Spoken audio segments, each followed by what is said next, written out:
Assalamualaikum warahmatullahi wabarakatuh. Para sahabat-sahabat tercinta dimanapun Anda berada, hari ini rakyat terus mengamati tentang perpolitikan, perkembangannya seperti apa. Pasca debat yang ketiga tempo hari tampaknya membuat sebagian kelompok menjadi gusar, merasa sedih. Seperti halnya Presiden Jokowi atas debat yang ketiga tempo hari dirasakan sangat merugikan bagi dirinya. Karena ya kita sudah tahu semua, dalam debat ketiga itu Presiden Jokowi telah terang-terangan mendukung Prabowo. Ternyata Prabowo mengalami kekalahan. Ibarat seorang petinju, Prabowo dalam debat yang ketiga itu telah kena uppercut, kena hook kiri, kena hook kanan, kena pukulan kombinasi, kemudian terjatuh di sudut ring dan tidak mampu membalas setiap pukulan-pukulan yang diserang oleh lawan, sehingga ia sempoyongan terjatuh dan terkapar di lantai pertarungan. Hal itu membuat para pendukung yang begitu loyalis, para supporter yang begitu fanatik telah mengeluk-elukan Prabowo, harus melihat kenyataan seperti itu.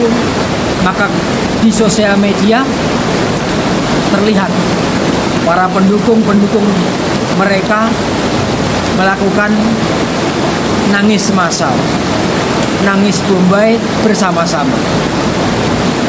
Kenapa begitu? Prabowo seorang yang pengalaman, Prabowo seorang yang jagoan, Prabowo Menteri Pertahanan, Prabowo orang yang gemoy, Prabowo orang yang sabar, Prabowo orang yang bisa meneruskan Presiden Jokowi. Prabowo adalah orang yang Jokowi banget, lebih Jokowi daripada Jokowi.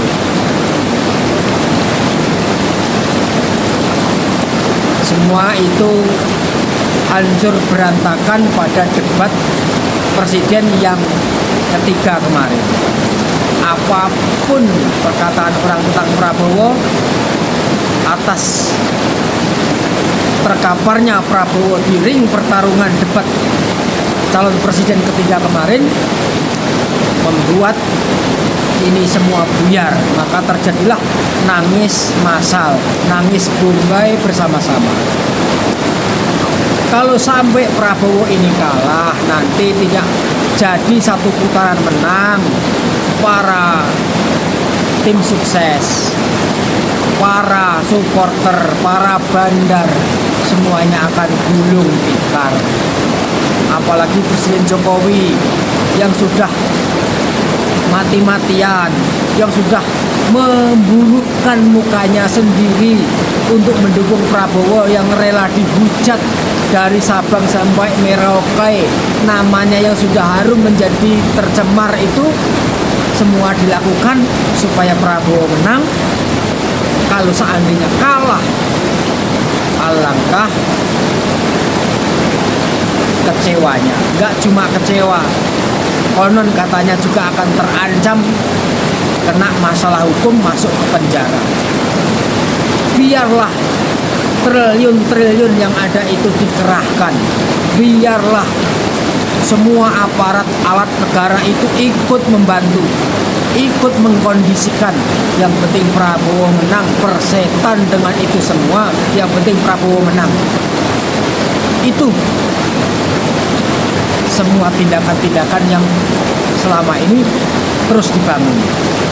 Kalau ternyata alam berbicara lain, Prabowo kalah, mereka nggak bisa membayangkan, mereka tidak punya opsi untuk bisa berlindung. Mereka tidak tahu harus lari kemana, harus berlindung kemana, harus sembunyi di mana. satu-satunya jalan harus menang, mau tidak mau. Kalau sampai terjadi 2 putaran pilpres ini, maka sangat-sangat membuat dada ini ketar-ketir. Kenapa? Karena akan bergabung yang namanya Anies Baswedan dan Ganjar Pranowo itu satu suara. Para pendukung-pendukungnya akan bulat mengarahkan, yang dukung Anies akan mengarahkan ke Ganjar, yang dukung Ganjar akan mengarahkan ke Anies. Kalau salah satu di antara mereka itu akan tampil sebagai penantang Prabowo di ronde kedua, di pilpres yang kedua, seandainya itu nanti terjadi. Tapi harapan mereka hanya 1 putaran. 1 putaran ini pun peluangnya tipis. Kenapa? Karena di debat capres yang ketiga ini sudah kelihatan banget di kandangnya sendiri, di persoalan pertahanan yang mana itu tugasnya Menteri Pertahanan, permasalahan keamanan negara, permasalahan militer itu nggak usah ditanyakan ke Prabowo. Kenapa? Karena Prabowo tentara yang lebih dari tentara, militer yang lebih dari militer. Jadi sudah menguasai. Itu perkataan selama ini. Tapi ternyata setelah Ganjar dan Anies menguliti Prabowo yang katanya Menteri Pertahanan hampir 5 tahun. Apa yang dikatakan Menteri Pertahanan yang hampir 5 tahun? Tidak ada satupun kalimat yang mencerminkan kalau ia Menteri Pertahanan selama 5 tahun. Apa-apa kerja-kerja yang dilakukan selama hampir 5 tahun ini tidak ada yang bisa diungkapkan dengan kata-kata. Tidak ada yang bisa dia ceritakan kepada kedua penantangnya Anies Baswedan dan Ganjar Pranowo tadi. Misalnya saya ini hari-hari sebagai konten kreator. Tentu kalau ditanya tentang editing, ditanya tentang kamera, ditanya tentang proses-proses dalam membuat konten kreator, akan mudah, akan lancar saya ceritakan. Kenapa? Karena itu hari-hari yang saya hadapi, hari-hari yang saya lakukan. Begitu juga kalau hari-hari seseorang itu menjadi seorang Menteri Pertahanan, maka terlalu lancar buat dia untuk menceritakan aktivitas kegiatan apa saja yang dilakukan oleh seorang Menteri Pertahanan, karena itu memang kewajiban tiap hari menu sehari-hari yang dihidangkan.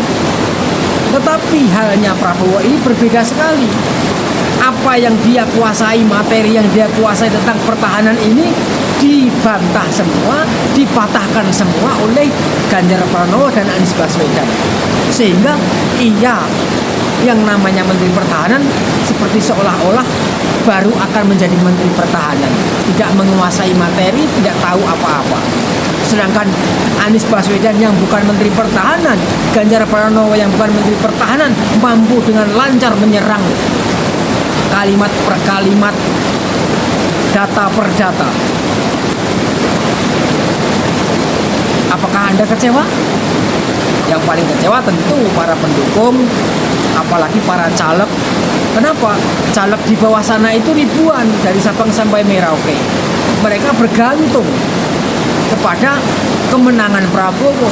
Kalau sampai Prabowo ini telak, kalah, maka miliar-miliar para caleg yang sudah dikucurkan untuk mengupgrade namanya supaya menang itu mubazir.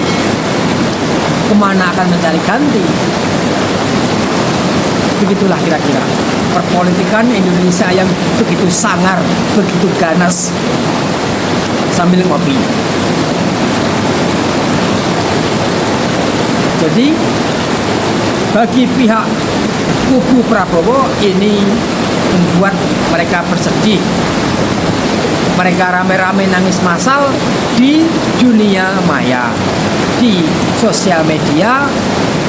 Mereka ramai-ramai merasa terzolimi, melontarkan flying victim. Jadi flying victim ini sudah terjadi sejak zaman SBY sampai hari ini masih juga dipakai. Merasa terzolimi, merasa dianiaya. Tapi bagi kaum yang waras pasti bisa melihat apanya yang dianiaya. Kalau sekedar debat, sekedar adu data, apa yang dianiaya. Kalau orang itu menyampaikan data yang salah, ya sudah gampang, jawablah dengan data yang betul. Kalau orang itu menyampaikan fitnah dalam debat itu, ya sudah gampang, jawablah dengan kalimat-kalimat yang real, bukan fitnah. Sehingga semua kalimat yang orang itu lontarkan dalam debat itu dibantah, terbantahkan. Jangan beralasan waktu tidak cukup. Semua peserta debat waktunya sama, tidak ada yang 10 menit, tidak ada yang 3 menit.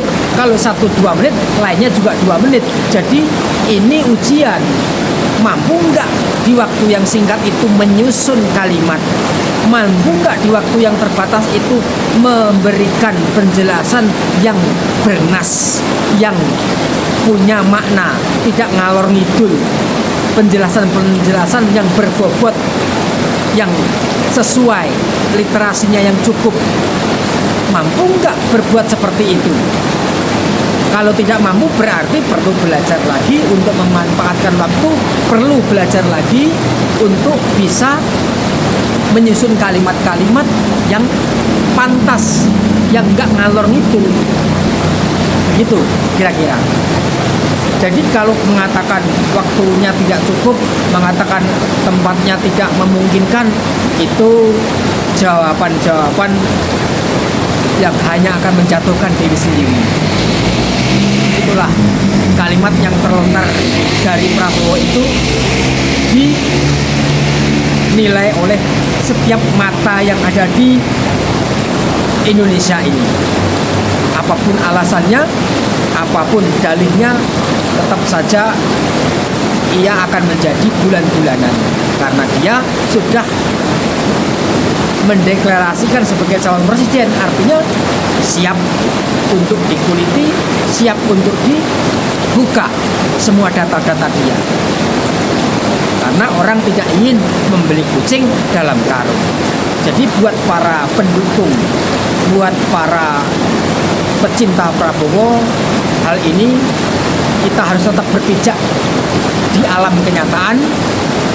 Kita harus tetap menetap masa depan. Bagaimanapun juga Prabowo hanyalah manusia yang tentu akan ada kekurangannya. Walaupun ia telah kalah 3 kali, andai kata kalah 1 kali lagi, itu juga tidak masalah. Apalagi usia Prabowo juga sudah tua. Kalau kita semua memaksakan Prabowo supaya menang, itu sama saja kita menzolimi Prabowo. Karena Prabowo itu di usia yang seperti itu sudah sepantasnya menimbang cucu, duduk di rumah, minum kopi, lebih banyak istirahat. Kita paksa dia untuk jadi presiden, terbang dari Sabang sampai Merauke. Kita paksa ia untuk mengelola ribuan triliun uang negara.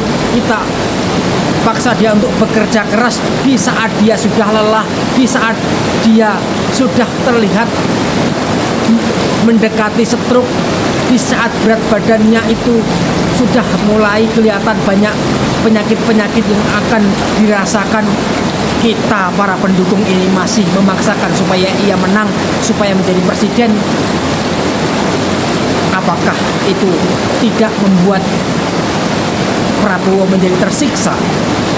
Apakah Prabowo yang sebatang kara, sudah tidak punya istri, sudah tidak punya orang tua itu akan bisa merasakan kebahagiaan dari tua?